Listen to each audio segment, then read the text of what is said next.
membuat kita kokoh dalam menjalani kehidupan ke depan. Nah kalau kita nggak kokoh, kita ambruk tengah jalan. Iya, benar-benar. Orang kena terpengaruh dikit aja, kita percaya. Iya. Ada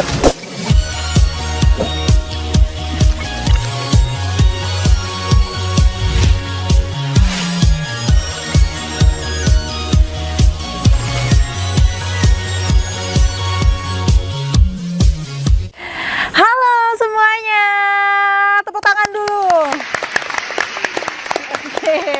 Nah, kali ini agak berbeda nih, karena kita kali ini ada di luar nih, di luar ruangan, kayak gitu. Nah, kira-kira nih kita bakal membahas apa sih? Yang jelas hari ini kita akan membahas hal-hal yang menarik. Seperti apa? Mari kita sambut dulu Mr. Puisi. selamat sore. Oke, selamat sore. Oke, Mr. Puisi, gimana nih kabarnya hari ini? Kabarnya kita menunggu rintik-rintik hujan. Aduh, gitu. jangan dulu deh. Ya kan? Tar dulu. Gitu Tar loh. dulu gitu, tar Ya, dulu. Nanti kita kehujanan. Kalau ada rintik-rintik hujan, kita kabur. Oke. Oke. Nah, Mr. Puisi, kita hari ini mau membahas sesuatu nih Mr. Puisi mengenai pondasi kehidupan kayak gitu. Gimana menurut Mr. Puisi, tertarik nggak ketika mendengar pondasi kehidupan? Hal ini sangat menarik. Oke.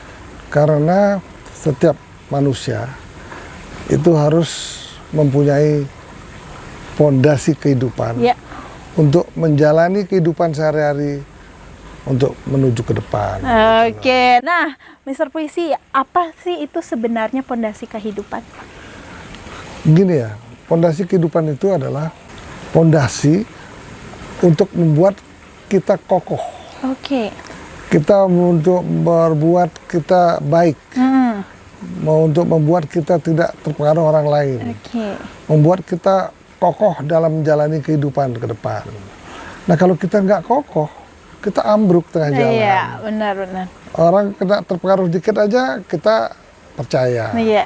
Ada orang mengiming-imingin kita yang negatif, kita melakukan hal yang negatif. Oke. Nah perlunya kita mempunyai fondasi kehidupan yang sangat kuat, sehingga dalam perjuangan, dalam kehidupan kita sehari-hari, dalam kita bekerja, dalam kita memimpin perusahaan, di dalam kita mungkin menjadi pejabat pemerintah, mempunyai akhlak yang baik. Oke. Akhlak yang baik membuat semuanya akan menjadi baik. Jujur pasti membuat kita lebih berprestasi. Oke. Nah, Mr. Puisi, kalau berbicara nih tentang pondasi kehidupan, sama nggak sih halnya ketika kita membuat rumah? Jadi kalau pondasinya kokoh, otomatis rumahnya kokoh, bukan begitu? Ya, untuk rumah saja perlu pondasi yang sangat kokoh. Iya, benar. Kalau pondasi yang nggak kokoh, rumah itu Bisa roboh kan? kalau ada gempa roboh. Iya, benar. Ya kan? benar. Nah, untuk itu bukan hanya rumah saja harus kokoh, maka pendirian kita, pondasi di dalam diri kita sendiri juga harus kokoh dan kuat, sehingga kita tidak terpengaruh oleh ajakan orang lain, Iya. tidak terpengaruh akan suasana yang buruk, dan tidak pengaruh akan informasi-informasi yang sangat banyak di saat ini. Oke. Informasi di dunia sosial sangat banyak, sehingga kita tidak terpengaruh apapun yang terjadi, apapun yang kita lihat, apapun yang kita dengarkan, kita tidak terpengaruh olehnya. Gitu. Oke, tepuk tangan dulu. Nah, Mr. Puisi, gimana sih caranya membangun pondasi kehidupan itu? Pondasi kehidupan itu sesungguhnya bisa dari wejangan-wejangan, nasihat-nasihat yang diberikan oleh orang tua kita sejak bayi sampai kita dewasa. Tetapi jangan salah, manusia ini di bumi ini yang jumlahnya miliaran, yang di Indonesia jumlahnya mungkin 275 juta saat ini, semuanya mempunyai karakter yang beda-beda. Iya, benar. Mempunyai keluarga yang berbeda-beda. Iya. Ada yang mempunyai keluarga yang berakhlak, ada yang mempunyai keluarga yang tidak berakhlak. Iya. Sehingga manusia yang ada di negeri kita ini tidak semuanya bisa akan baik. Iya, benar-benar. Ya, orang yang sembahyang saja Ya, apabila kita dipengaruhi oleh keadaan, kita juga bisa berbuat tidak baik. Benar. Orang sembahyang, orang baik sekali. Orang tidak pernah nipu siapa-siapa. Tetapi pada saat kehidupan ini, kehidupan yang sangat sulit ini, tergoda oleh hal segala macam godaan, mungkin masih bisa dia pertahankan. Karena ini orang baik, orang sembahyang, orang yang beragama. Makanya perlu membentengi diri kita dengan akhlak yang baik. Nah, karena apa? Kadang-kadang gini, orang yang tadinya akhlaknya baik sekali, dia menjadi pemimpin yang sangat berkuasa, sangat kuat. Dia lupa akhlaknya akan menjadi kabur, akan menurun kebaikan yang dia punyai, sehingga dia akan menjadi orang yang sombong. Setelah sombong, dia menjadi orang yang korupsi.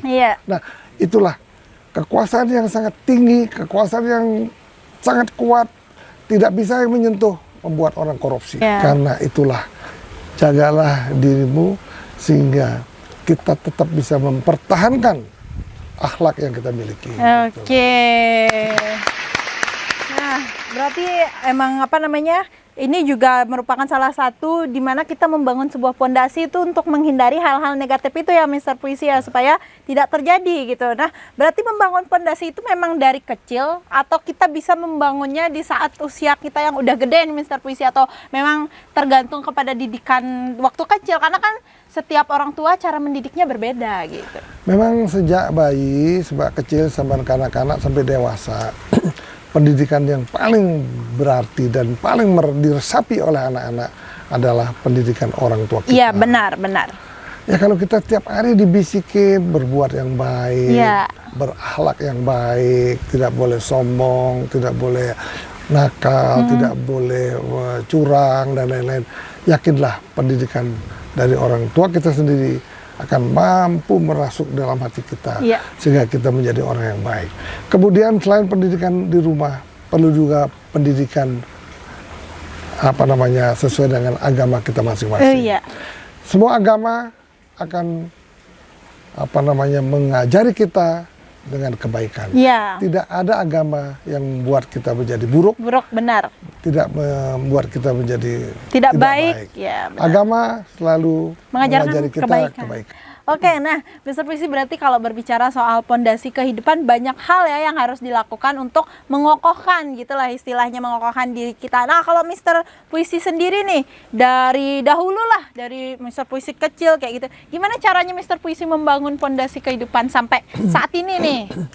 Jadi semua orang pasti punya kekurangan, punya kelebihan. Benar, kalau itu benar. Tetapi untuk kita bisa mengkoreksi diri kita sendiri. Nah, itu tuh gimana caranya? Kita harus mengetahui semua kekurangan yang ada di dalam diri kita.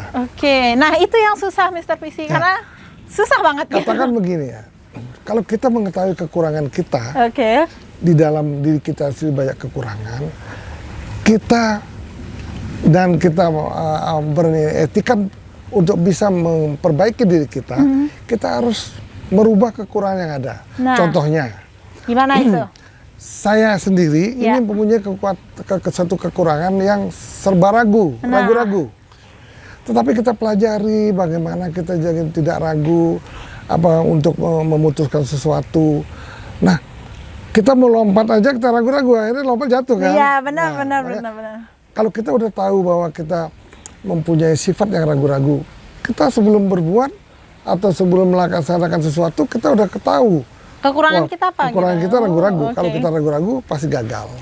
Makanya fokuskanlah, jangan ragu, kerjakanlah kayak semampunya, kerjalah secara kerja keras, maka keraguan kita bisa hilang. Nah, kalau kita tidak tahu bahwa kita ragu-ragu, ya sebuah masalah kita akan jawab dengan keraguan-raguan. Makanya tidak fokus, akhirnya ragu-ragu, kerjaan tidak akan selesai. Nah, gimana tuh Mr. Puisi? Karena kan kalau saya sendiri nih Mr. Puisi agak susah gitu memahami kekurangan saya sendiri gitu. Karena terkadang nih sadar nih kurang, tapi tidak mau memperbaiki gitu. Itulah kita harus etikat baik untuk memperbaiki kekurangan kita. Misalnya begini, kita diskusi, Ya. kita memberikan argumen itu salah, Oh. tapi kita ngotot bahwa itu benar, Oke. padahal kita tahu itu salah. Wah, oke, Nah, oke. itulah buang hal-hal seperti itu. Kalau kita salah, oh kok sorry, gua itu salah. Sebetulnya yang benar gimana sih? Ya. Kalau memang dapat informasi yang benar, kita harus bisa mengikuti informasi yang benar. Ya. Jangan gengsi, Ya, oke. gitu loh. Nah itu. Nah kemudian kita punya kekurangan yang suka marah. Nah kita harus tahu, wih saya kok suka marah ya. Nah kita harus mengetahui bagaimana caranya kita tidak marah. Oke. Nah maka kalau itu kita bisa rubah, lama-kelamaan kita akan bisa mengkoreksi diri kita sendiri. Setelah kita merasa sempurna, baru boleh mengkoreksi orang lain. Oke. Kalau kita oke. aja nggak benar, nggak sempurna, ngaku pinter aja, Oke. ya tidak. Akhirnya kita mengkoreksi orang lain, kita jadi ketahuan orang. Iya, benar sih. Kalau itu ya karena kan yang namanya manusia itu kan memang posisinya selalu salah ya, Mr. Visi. Jadi belajar untuk memperbaiki diri ya, introspeksi diri gitu mungkin Ya bahasanya. introspeksi diri.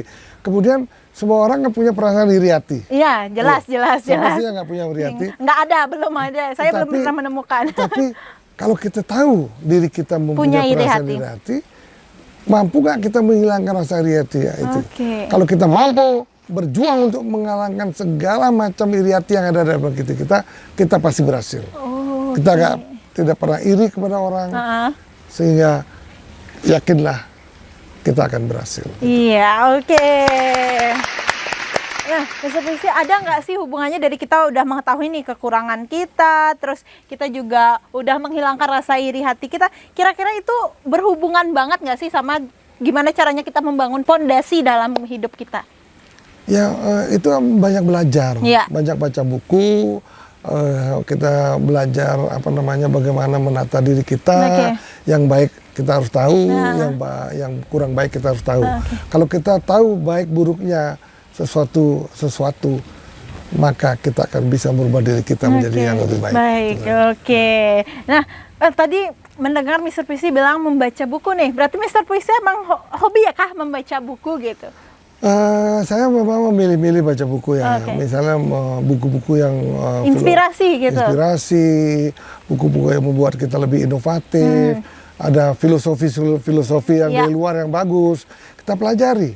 Nah, tanpa kita mengetahui sesuatu yang baik, maka kita tidak akan bisa maju. Oke. Nah, makanya kita banyak mempelajari kenapa sih orang Jepang itu jadi pinter, orang ya segala macam orang di dunia ini sudah hidup lebih dulu dari kita, sudah hidup lebih maju dan lebih dulu dari kita. Kita ikutilah kebiasaan yang baik yang kita tidak punya. Oke. Kita harus mengikuti, nggak apa-apa. Jangan mengikuti yang buruknya. Misalnya pergaulan orang bule, orang barat, jangan kita ikuti. Tetapi kita ikuti bahwa orang asing, orang bule itu sangat menjaga lingkungannya.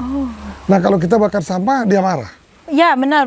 Ya, apalagi kita potong pohon, dia marah. Nah, itu yang kita harus ikuti. Berarti kita ambil nilai-nilai positifnya ya, Mr. Puisi ya. Nah, Mr. Puisi, kalau untuk anak muda nih seperti saya, terus teman-teman di rumah nih yang nonton, ada nggak sih tips dari Mr. Puisi supaya kita tuh sadar diri gitu loh? Karena kan banyak nih ya, kayak saya sendiri lah gitu. Terkadang itu egonya tuh tinggi gitu. Padahal kita udah tahu kita salah kayak gitu, tapi belum bisa mereda nih gitu. Tipsnya begini, harus mengakui kehebatan orang lain. Harus juga tidak egois. Iya. Ya kan? Kalau yang nasihat yang baik kita harus ikuti. Harus mengakui kalau kamu dinyatakan kamu bodoh. Kan harus mengikuti bahwa ternyata gua bodoh ya. Gua harus belajar lagi. Dicari-cari dulu letak kebodohannya di mana Ya, nih gitu. Kalau kita bodoh udah ngaku pintar, gak akan bisa maju. Oke. Makanya kita harus belajar. Tidak ada manusia yang sempurna. Oke, Kita harus benar-benar. sama-sama belajar. Nah, Mr. Puisi, kalau berbicara terkait nih pondasi kehidupan lagi nih, Mr. Puisi. Berarti untuk kedepannya, apakah pondasi kehidupan itu hanya kita gunakan dalam berumah tangga kah, atau apa? Atau masih dalam pekerjaan segala macam, itu kita perlu nggak sih yang namanya pondasi gitu? Sangat perlu. Apalagi dalam bekerja. Iya. Kita harus mempunyai pondasi yang kuat. Oke. Kalau pondasi kehidupan yang baik kita kuat, akhlak kita akan baik, Ya. sehingga pastilah kita akan berprestasi dimanapun kita Dimanapun bekerja. kerja. Oke, benar. Nih dari dari teman-teman di rumah nih, kalau ngedengar kata pondasi kehidupan itu tadi udah dijelasin sama Mr. Puisi, kalau kita harus tahu kekurangan kita apa gitu ya Mr. Puisi, terus kita harus bisa menerima pendapat orang lain seperti apa, terus jangan terlalu egois gitulah istilahnya, karena kan emang agak susah, tapi semua itu bisa kita lakukan itu pelan-pelan ya Mr. Puisi, ada masanya kayak gitu.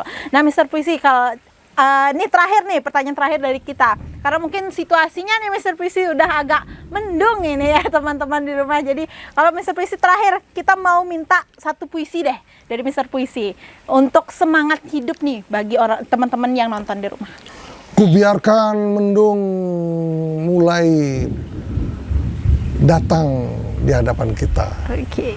Kubiarkan geruduk angin terus menderu di langit. Tapi percayalah, hujan belum akan turun.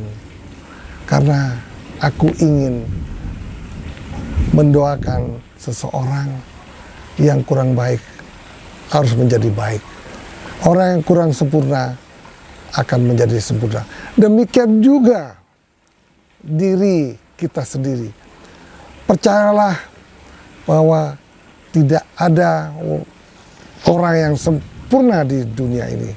Untuk itu belajarlah, ikutilah nasihat-nasihat yang baik, sehingga kita hidup pasti akan berbahagia dan sukses di kemudian hari. Oke, tepuk tangan.